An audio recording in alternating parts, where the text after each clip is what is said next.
Let's learn how to divide the number 83 by 2 using the long division method. Let's consider the first digit 8. We know that 2 times 4 is equal to 8. Subtract, we get a 0. Now 0 is less than 2. That is why we will bring down this adjacent 3 here. Now see that this is the number 3. That is why we will remove this 0. And we know that 2 times 1 is 2. Subtract, we get 1. Now this 1 is less than 2, but we have no number to bring down here.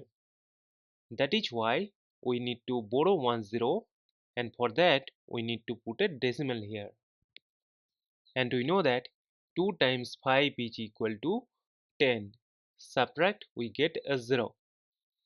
As we have got the number 0 and we have no number to bring down here, so we will stop. Therefore, 83 divided by 2 is equal to 41.5, and this is our final answer.